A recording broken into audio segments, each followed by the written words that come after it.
Hey everybody, it's Michelle with Michelle Okerson Vlog and Pensacola Watchdog. So, I listened to the mayor's press briefing this morning, and all I can say, it was like 30-something minutes of basically no content. And listen, people can say, and I voice my opinion because it's my right. I have free speech. I'm still an American, and we still have free speech. And if I'm not nice to you, I don't have to be nice to you.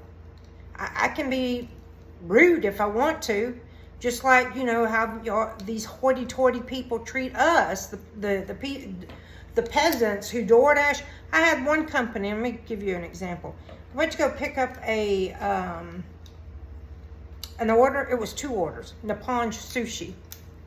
And I was directed, because I never can really get their attention, so I have to walk all the way to the back of the restaurant. And I'm like, you know, and he kind of like led me back out and wanted me to stand out in the middle of the mall, whatever. And I signed myself and kept on moving. That's why I share with you guys, you DoorDashers. I could tell you the places to go and the places not to go. But back to the mayor's press conference this morning. I have,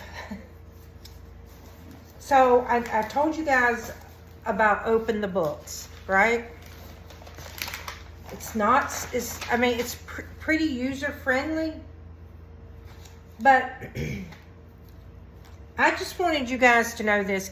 I want to list these names because, and their salaries for 2022. Police lieutenant, that's their title. That's not the highest title in the police. John Alston, $92,726.40. Alfred Bradley, $92,726.40. Eric Hubley, $92,726.40. Amy Lynn Parsons, $92,726.40.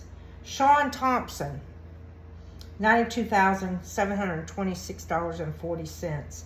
Bruce Martin, $92,726.40. Jonathan Thacker, $92,726.40. John Fox, $89,315.20. Chad Wilhite, $89,315.20. Judson Fillingen, $89,315.20. Joseph D. Stackpole, $89,315.20. That is 11 police officers who are police lieutenant. Their salaries totaling $1,019,986. Okay, that's just police lieutenant. I didn't even do any of the other ones. Okay, I'm pro-police.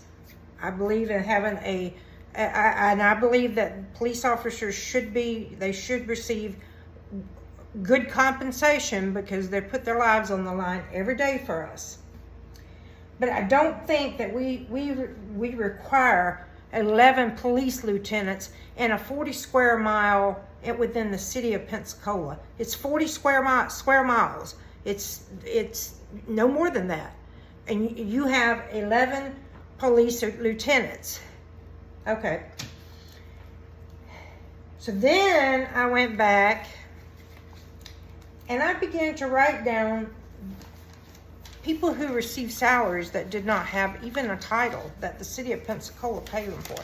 Now, keep in mind, this could be, they could have been a contractor, but this is on Open the Books. This is, and then all of a sudden it stopped giving them to me and I couldn't go back. It wouldn't let me, because what I was doing, because I wanted to see how redundant these names were, because it's looking, I believe, between the time frame of 2018, the year 2018 to the year 2022. And so, you know, they're repetitive. I would see the same name over and over, but it was because it was a different year. But the price amount is what's so freaking shocking. And it's not the same entry, but okay, so the one that the highest paid salary in the city of Pensacola. Now this doesn't even count for Escambia County. The city of Pensacola is Kareth Fiddler, coming in at a, well, no, let me take that back. I've got to go look that one up. Eric Wayne Olson, he had a salary of $207,737.89. But Keith Fiddler, he was above that. But yeah, this is quite, it's, I don't know, it's a lot of stuff that I believe we need to look at. We need to look at, you know, there's discrepancies. In other words, in 2018, you know, they might have received like $50,000, and then in 2019, the salary was tripled or doubled. But okay, so then I started out with the last name Reeves. Let me tell you what I found. In 2018, Carl Edward Reeves, with no title, received $49,779.20 from the city of Pensacola. And then in 2019, there was no Reeves on the books for the city of Pensacola on their payroll. 2020, Carl Reeves received $16,481.59, but had no title. 2021, Carl Reeves, again, no title, received $50,952.76. And then in 2022, Darcy Curran Reeves, which is DC Reeves, received a salary of $134,014.40. Then in 2022 again, Meredith Amy Reeves, with the title of Assistant Housing Director, received the salary of $76,856.00. And then in 2022 still, Carl Edward Reeves, let's see, Carl Edward Reeves received $51,064 as the Sanitation Director Services Community Coordinator. So,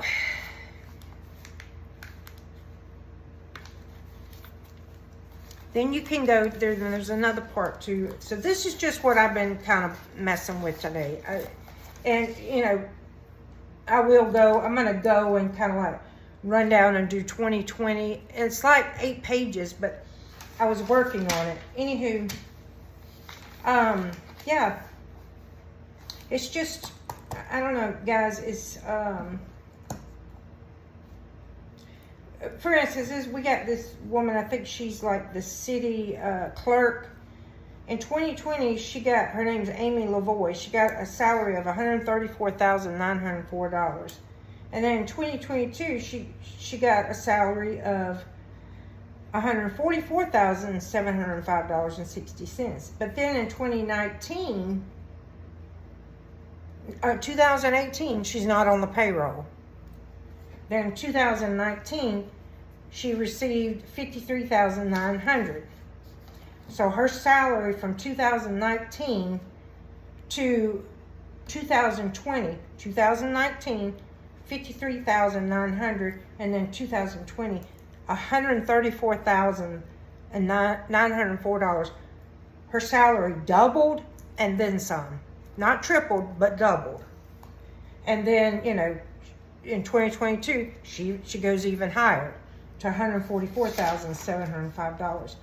So, guys, it's just stuff like this that, we've got to really start holding people accountable. But see, look here, I started a list. People with no titles but have big salaries and are on the payroll for Pensacola City. And so I'd started this list, and then as I was going through it and tried to go back, and I'm like, okay, narrowing it down, it wouldn't show them to me anymore. So what I've got to figure out is, but it like on the books, you can, it has a checkbook, and it'll go through and tell you, like if you pick 2022, it'll tell you everything that was paid by the city of Pensacola. Now keep in mind, there's contractors and things of that nature. But here's what we've got to figure out. Anything that we paid out, that the city paid out, it should have an itemization of fees and charges. And we as citizens, we have the right to see that. We have a right to look at it and ask questions. So, Mr. D.C. Reeves, listen, I give everybody the benefit of the doubt. But when I start seeing discrepancies and I start seeing someone repeating the same name over and over and pushing the same narrative, it really is a red flag for me, because I want to tell you, when I tell you this, I have really, really done a lot of research. I've done a lot. And that's the one good thing that came out of COVID. But, you see, you have this problem with people, that what happened in 2020, and we're not going to sit silent. We're going to keep digging. But this war is going to be won with the pen and not the sword. So I don't encourage anybody to do any acts of violence whatsoever. But I do encourage you to hold your public servants accountable. And so I guess my next step will be, Judicial Watch, they're very, very good with trying to hold the government accountable. And, they've been at it for a long time.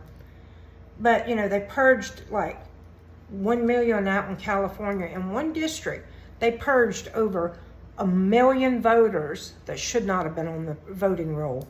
So, what's going to be even more interesting is when I get the opportunity to sit down, and when I see a name that keeps repeating itself with, high dollar numbers, then it's time for me to go and start doing a little research on that person.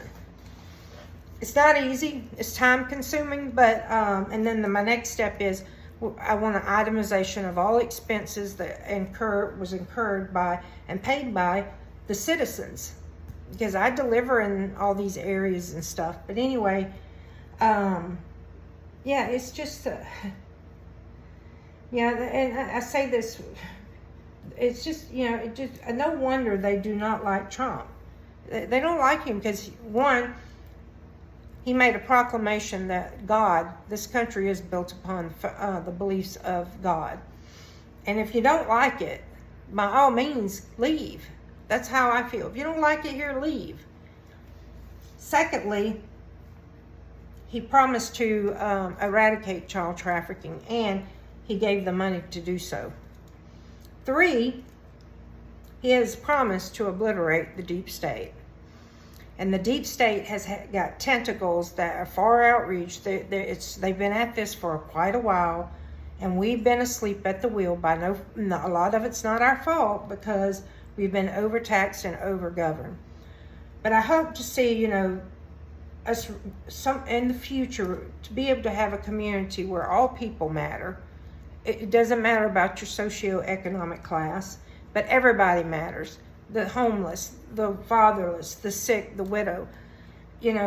Every person matters. Not just a specific ethnic group. All people matter. And we've kind of figured out the way that a lot of this corruption is taking place, and it's through, they're laundering it through money. And you know, here's my thing, guys. Whoever has sat silent and went along to get along, I hate to tell y'all, but you're going to be held accountable in a court of law. It's not going to just go away. Yeah, you may shut me down, but guess what? Somebody else will pick up the baton and keep going. And that, because I truly believe God has set this into motion.